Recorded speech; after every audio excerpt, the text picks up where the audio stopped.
Itong last episode ko, yung pag-brigade commander ko sa 1st Brigade sa Southern Quezon at saka sa Marinduque. Actually, hindi ko alam na brigade commander na pala ako. Pero I salute General Abu. Alam mo, nung panahon noon, nagkakaipitan na kami. Kasi nung ma-promote ka ako ng Paul Colonel, marami ako dinampingan. Marami ako dinampingan, senior sa akin. So, nagkakaipitan na kami sa O7 position. So, I was the deputy brigade doon sa Kalinga, sa 5 Operas. Yung 5 Operas ang dinala sa hulo noong 2000 na naging core ng 11th Division. Sino pa yung snapper na brigade commander noon? Na-assign sa DND. Magaling yung bata na yan. Dinala pa yung mga batalyon doon, yung 41st, yung 45th, at saka yung 21st. Oo, sir. Galing ako doon. Puro Highlander na sa Sulu, Basilan ngayon. Mga snapper na batalyon yan. Oo, sir. Sa 5 Operas. Sasaka snapper yung 5 Operas. Ewan ko kung binalik ang 5 Operas sa Kalinga o dinisolve na ginawa ng 11th Division. Ngayon, nung ako, sabi ko sa aking brigade commander, sir, ang gusto ko sana, bigyan na ako nila ng brigade para i-prove ko lang ang aking worth sa aking mga pinaghirapan. Hindi ko naghahangad na mag-general. Important na ipakita ko sa nila paano maging brigade commander. Kasi ako, commitment to the job ako at saka always strive for excellence. Ngayon, one time, tinawagan ako ng G1. You prepare daw. Designated daw ako brigade commander. So, nag-report ako kay General Abu, 2nd Division. Oh, sabi niya, brigade commander ka na sa 1st. Mapalit kay Bacobo. Ay, sir, wala akong preparasyon kasi dumating na ako doon, nagbabakasyon ako sa Manila. Pwede mo balik ako sa Kalinga? O sige, 3 days, 5 days. Kunin mo mga gamit mo.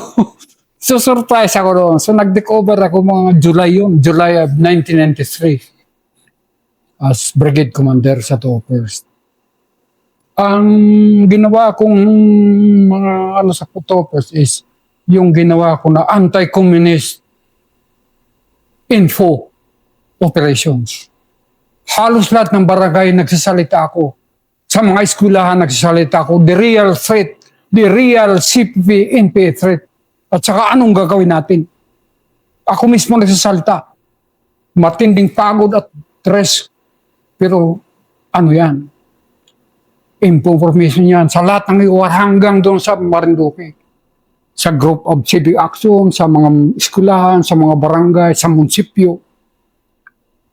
Pagod ako, pero trabaho lang ito. Tapos, operation pa. Sige, So yan, yung info operation sa buong Brigade EOR. Pangalawa ay, anyway, mga staff, mga batalyon commanders ko noon sa 2st, 76 IBC, Ed Anyo, 83. Ngayon, mataas ng katungkulan. Magaling naman talaga yan. Si Kid, nag-3-star ba si Kid? Oo, sir. Sa mga Joker lang yan. Siya. Pero may binatpat yan. 83. Yan, yung 74 naman yan. So under niya ang pati Marinduque, isang kumpanya siya doon. Nakita nila. There was a time na ang Bundok Peninsula is considered a dreaded area. Matindi ang MPA dyan. Mga matitindi ang MRGU yan. In fact, na-attack nga mga unang panahon, na-attack ang bayan ng San Francisco. May video ko niyan, sir. Na-post ko nga yan. Tapos ikaw nag-post. Oo, sir. Ako yun. Tapos, na-neutralize siya ang San Francisco nung man-neutralize ang mga MPA sa Barangay Huyon-Uyon. Matindi rin yan na Barangay Huyon-Uyon na San Francisco. Nung na-neutralize yan, medyo humina dyan. Pero dito sa area ng Lupis Katanawan Road, matindi rin yan. nawalok dyan sa kumpanya ng 42nd. Kasi ang 42nd nung nasa Bundok Peninsula, maraming pinaglalaroan lang yan ng kalaban. Kaya nung batalyon commander ng 42nd, nag-call ako kay General Villanueva, Solcom Commander, ang biro sa akin ni Sir Joedjo. Oh, inaambos pa ba ang 42nd? Sir, excuse me. Wala sa dictionary ko, sir, maambusin. Kaya sa hatuan niya, binigyan pa ka additional na gas allocation sa 42nd ng Solcom. So, inaano ko yan sa Petron. Ito pa, kuha na rin ito sa Petron. So, pinapapasok lang ko na tagba 20 na gas slip, 20. Mayroon dyan mga official, sundalo na magpupunta sa Maynila, bibigyan ko ng gas slip. Magasak ka dyan sa Petron dito sa Lampas ng Lucena, magmirinda ka pa. Ang sukli, ibigay mo sa akin. Happy yung mga bata. Never ako na gano'n ng gasolina. Yung mga kaibigan ng mga opisyal na pupunta Bicol, dadaan palagi yan sa akin. Gagasapan ko dyan sa Petron sa Labo. Yan ang leadership natin na kuwan. So, itong nangyari dito sa kuwan, bago itong kalsada from Lopez to Katanawan, delikado yan. Isang mataginting na sa barangay dyan, hindi ko makalimutan San Miguel, Dao. Diyan nawala pang isang kumpanya ng 42nd IB. Nalaman ko yung nasa J3 ako, wala pa ako sa 42nd. So, ang isa rin matindi, yung bayan ng Katanawan. Yung barangay San Pablo, Suha. Matindi ang kalaban dyan. Ang Embargio nandyan So one time, we tried to neutralize barangay San Pablo, Suha. Very cooperative naman si Mayor. Irene Kidkidilya yan. Si Kidilya dyan sa barangay Ahos ng Katanawan, papunta Mulanay. So, papunta kami, ako, Brigade Commander, Division Commander, at saka Solcom Commander. Magpupulong-pulong kami doon sa PT, yung Parent Teacher Association sa San Pablo para i-size up namin ang level of influence ng EPA. Walang chopper. Walang chopper. Siguro, hindi sila mag-PR kapag kumano sa chopper. Paano, bagaling ako sa Marinduque, pagbalik ko dyan sa Lucena, malalaking alimango yan na bibigay ko sa kanila. Sa Bicol noon, manting binibigyan ko ng bigas. Sutan, pera ng bayan naman yan, hindi naman natin. So, wala. Sabi ng Division Commander at saka Solcom, hindi sila makakapunta kasi delikado nga sa pagbubuha. Isip ako, committed na tayo tapos hindi tayo pupunta. Tinawagan ko na ang 74. At that time, it was already yung class 84 na yung namatay sa JHQ na dating PC. Amado. Yan ang batalyon commander. Sabi ko, Mading, mag-prepare ka ng 1 squad. Magdadala ako dito sa brigade ng 1 squad. Pupunta tayo, magpapatrol tayo sa San Pablo, Suha. Yes, sir. Mahal ba sa hindi siya? Brigade commander na magpapatrol. So kami na lang kasi ayaw ng division at saka Solcom walang chopper Kasi ang Bundok Peninsula nagtatravel yung mga puro patsaper-chaper sila. Ako naglalakad ako sa ground para maramdaman kung ambus-ambus sila, magkakamatayan tayo. So, pagdating doon, kasi pulong-pulong kasama namin si Mayor. Ang Katanawan is actually parang de facto center of Bundok Peninsula yan. Yan ang pero parang kapital nila. Kamunti na maging kapital ng Southern Quezon. May gumawa niya ng paraan na ihiwalay ang linabanan namin yan. Ng isang congressman, kaya hindi na nakikipag-usap sa aking congressman. Kasi gusto naman nila hatiin ang Quezon.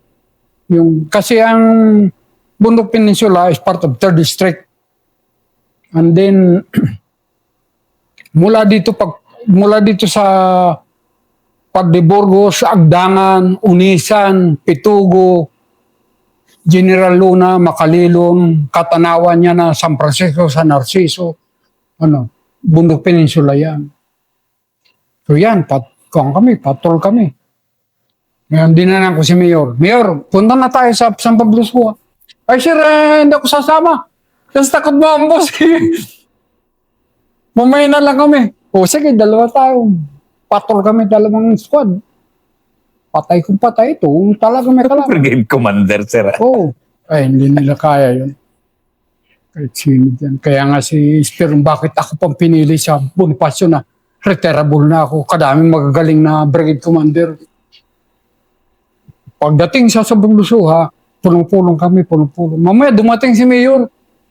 Sabi ko, akala ko hindi ka pupunta. Nagpaliban lang pala siya. Ayaw tumabi sa amin. Baka maambos. Tapos yung pawis na pawis ko, inilagay ko doon sa sampayan. Mga tao nagpuntahan mo. General pala ito, sabi niya. General daw. Nandun. Nagtaka sila po. Ngayon lang nakakita sa hindi na nagpapatol. So pulong-pulong kami, pulong-pulong. Sabi ko kay Mading, bantayan mo. Itong president ng PTE, yan ang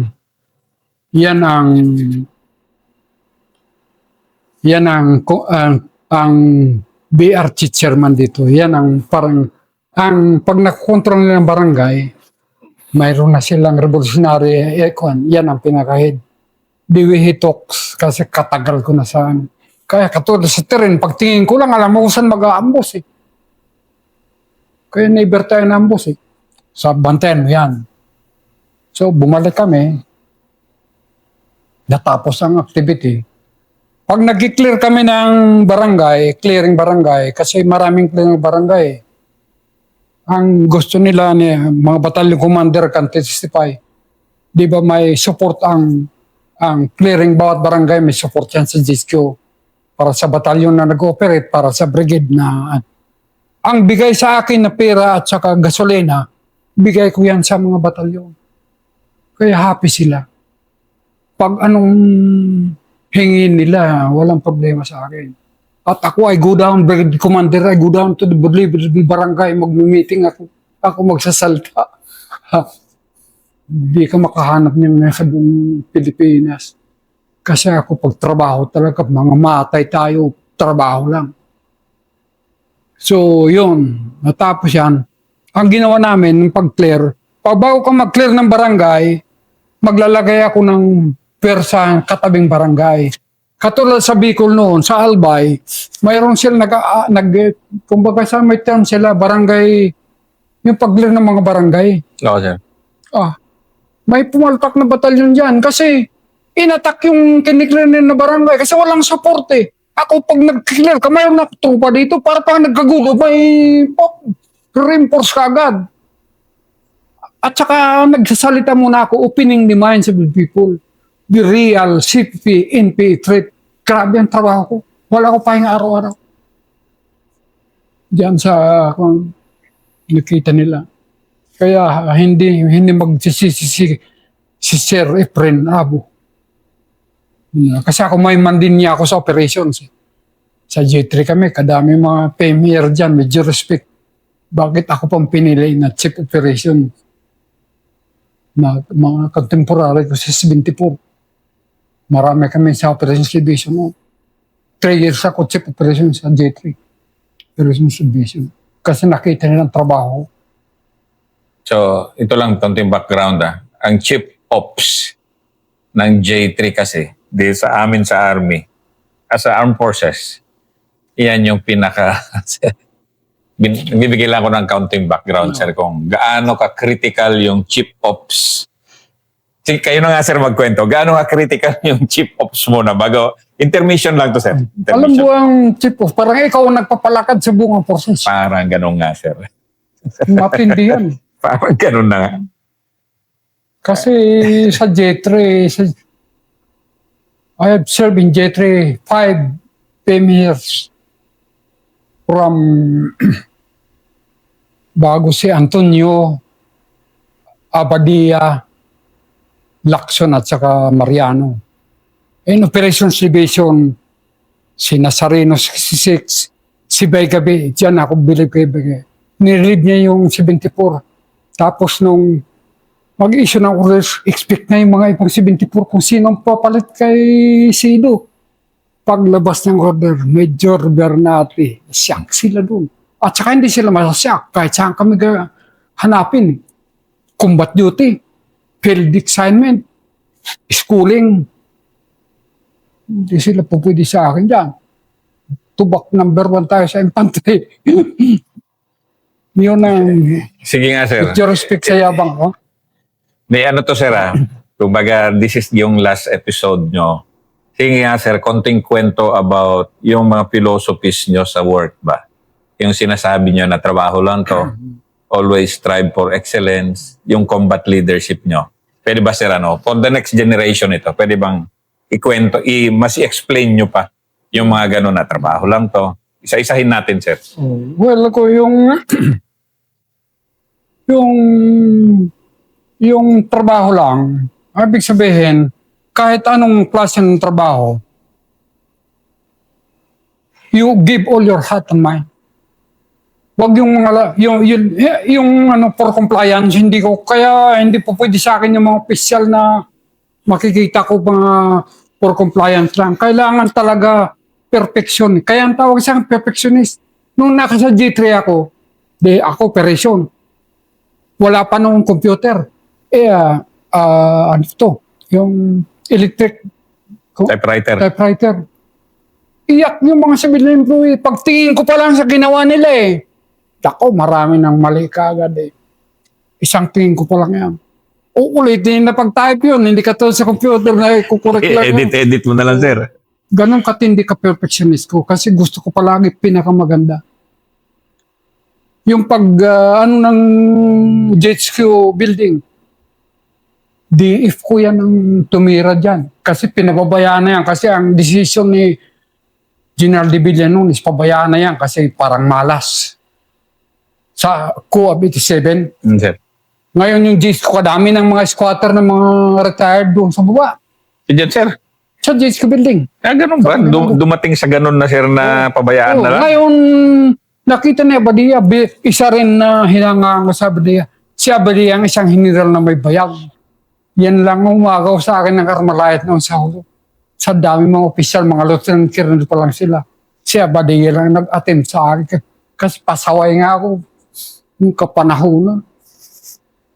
Kaya na magkita kami sa GT, tawa siya, Sir, growing up lang ako noon sa hulo, sir, Pero nakita niya ang trabaho ko.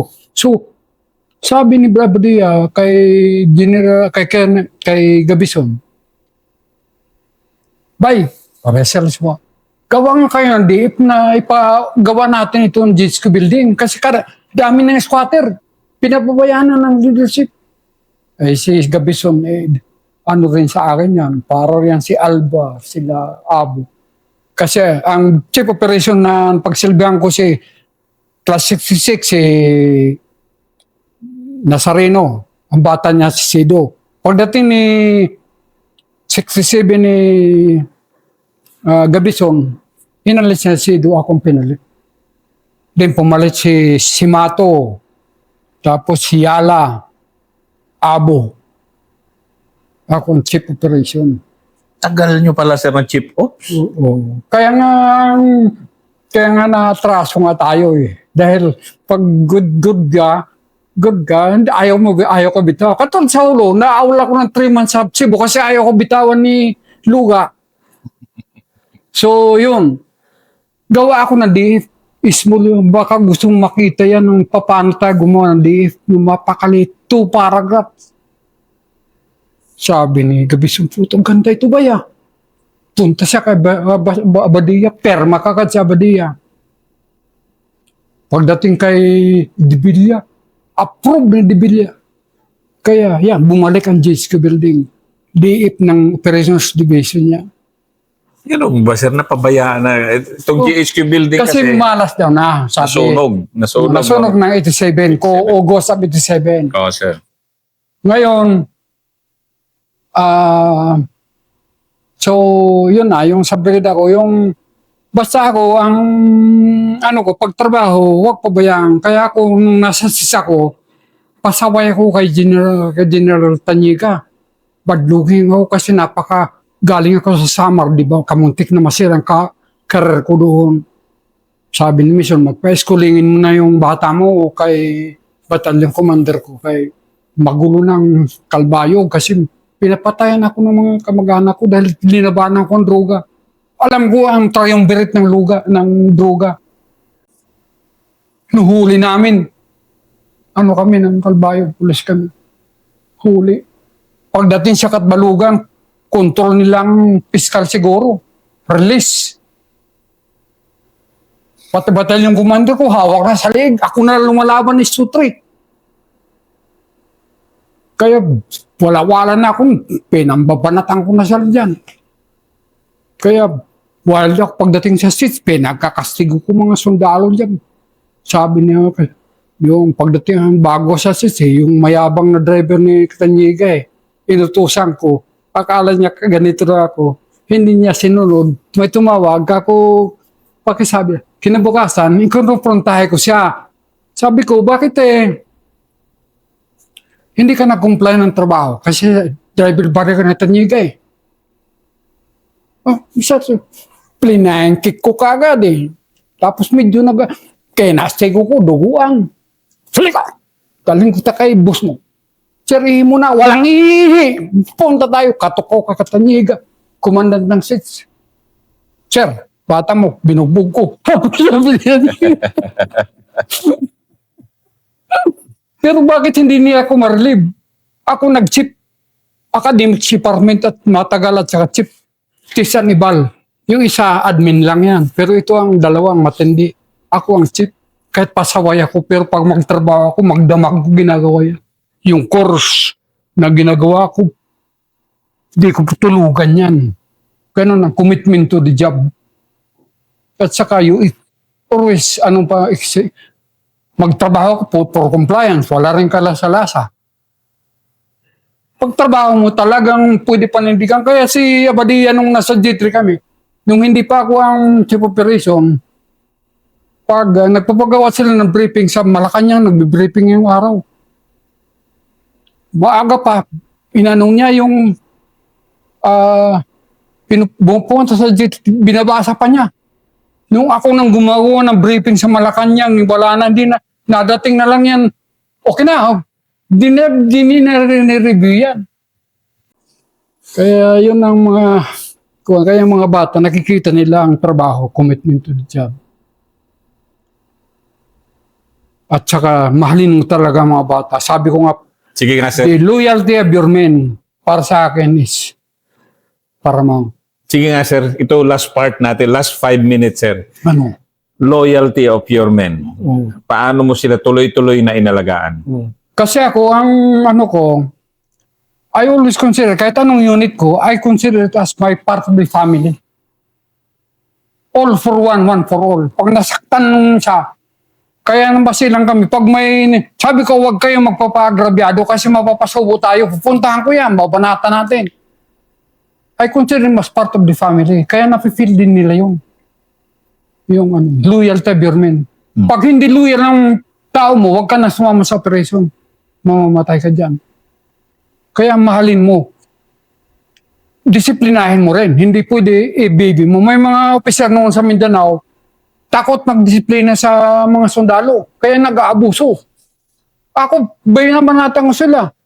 Ang dyan, may mga dyan sa 32nd ng araw, mga wild yan.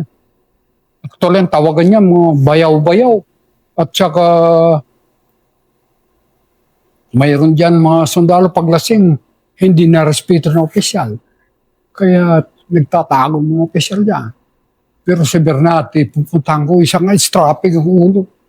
Bagong report ako sa Alpa Ganun ang psychology sa bata. Mabait ako na kaibigan. Mabait, paunawain. Matulungin. Pero malupit ako na kalaban. Ba't sagong kusatian? Jose, kumuha ka na night. Bawal na yung ganyan style ngayon, sir. Hindi. Mayroon niya ako. Tumutulong ako ganyan mga sundalo at mga trainee ko na pinagkautangan ko rin ng buhay kasi kung hindi sila, yun. Kaya ang una is mahalin mo talaga ang tao mo. Kaya nga, ang ano ko is, the loyalty of women is paramount. Natutunan mo yan sa Cotabato, Basilan, Suluser, Sa field, Sa field talaga. pagkatao. Biro mo, makakausap kayo, iba, pa kayo mga dialect, Ilocano, Bisaya, Bicol. Nagsama tayo dito sa hirap eh. Minsan walang paligo, ilang araw, nasa parang kami. Mahirap ang tubig noon. Pang ano namin. Pero kailangan magtulungan tayo para mabuhay tayo. Yes, sir. Sir, nagsimula ka bilang aktivista sa college, nag-ROTC, lumaban, naging achiever ka, sir, sa within sa Armed Forces family. Nirespeto ka.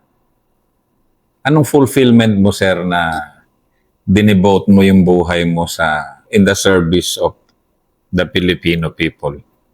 Actually, nung makita ko ang hirap ng mga sundalo, ang pinaka-noble profession talaga, sabi nila teacher, pero actually sundalo, infantry. Diyan, ng lahat ng hirap ang ano dyan. Ako, ang pananaw ko kasi, pag napunta ka na sa sitwasyon, gamitin mo lahat ng powers mo, huwag ka na mag-isip-isip pa huwag ka na mag-hesitate. Truanto ka. Patay kung patay yan. Yan ang ano dyan.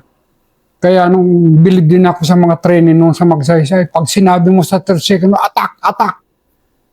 Mayroon unit nung sa Visayas, attack. Matak ka sir, mag-isa mo. Kasi mo, hindi niya nakuha loyal din ng mga bata eh. Happy ka na nag-serve, sir? Ha? Happy ka na nag-serve? Happy, very happy. Pasalamat talaga ako, malaking pasalamat. I owe my sa pagkasundalo. Kaya ngayon, feeling ko sundalo pa rin. Kaya yung mga sa bahay nga, minsan nakakasawa na yung mga video mo. Kasi pero nakita yung mga bata ko, happy ako. Yung pinagdinaanan namin. Mahal na mahal ko talaga yung mga kasama ko, lalo yung mga trainee noon. Walang kasiguraduhan na ma-enlist. Ang pinaka-isa pa na sabihin ko na nakakaawa nung araw, nasa Mindanao kami, sa Hulu. Pag namatay ang sundalo, nagkukontribute kami pasdihat para ibigay namin dun sa pamilya sa sa Isabela, sa Ilocos. May kasamang escort. Kasi walang support counting support ng Armed Forces eh. Personal kami kasi pagbalik ng escort, sabi niya, kawawa ng pamilya niya, draptigo umiyak yung nanay, paano ito, wala na anak namin, paano pag-aaral ng mga kapatid niya, nakakaawa. Kaya pag may namatay doon sa akin sa Alpha, kami, nagkukontribute. Kasi wala pa nung company fund. Ako nung batalyon commander ako, mayroon ako company fund sa mga company, tig 15,000 yan monthly. Sabi ko, maganda na ngayon, sir. Maganda na. Sabi ko, auditung ko kayo, pero mayroon na isang company commander niyan, kinukurakot niya, pero hindi ko pinagbibigyan ko siya. Hindi ako nag-audit. Sabi ko lang sa kanila, auditing kita, pero hindi ako nag-audit. Panghimuran na lang yan. Bahala na siya sa amin. Nung ako company commander, wala kaming company fund. Alam mo, ginawa ko noon sa Hulo, contribute kami, nagdidak ako ng 5 pesos bawat tao. Pero nakalagay yan sa bulletin board kung sino nag-contribute, saan ginamit yung company fund. Sabi ng ibang kumpanya, bakit sa Alpha mayroon report? Kami wala. Hindi alam mo saan company fund. Walang ka-support noon. Sarili. Lalo na nung sa Hulu, wala na ako DW. Subsistence allowance sa combat pinalang kinabubuhay. Kaya nung umalis ako sa Tandubato, lungkot ako. Paglingon ko doon sa Tandubato, nakapambot lang yan. Papuntang Hulu, pauwi na, pa-report na ako sa 3rd Division. Sabi ng nalulungkot ako, tama lang pamasahe ko. Yung mga naiwang mga sundalo, baka ano mangyari. Baka hindi mga-snappy ang opisyal. Palagi ako concerned sa sundalo ko. Kaya yung iba na, missing. Ako hindi. Will learn. Pag after operation, Pag move namin, tumatakbo ko yan. Tumatakbo ko yan. Dinalagari ko. Accounting. Kasi pag nawalan ako ng tao, masakit ang dugo. Mahal na mahal ko mga tao ko. Yan ang nila. Pero marami ko na kastigo na sila. Mayroon dyan napaihi pa sa mga pantalong pag nagagalit ako. Kaya yan ang psychology. Even sa tao, sugyan ng psychology. Mabait akong kaibigan, pero malupit tayong kalaban. Huwag mo pagalitin si Bernadette. Magkakamatayan tayo. Diyan nagtatapos ang war stories and leadership stories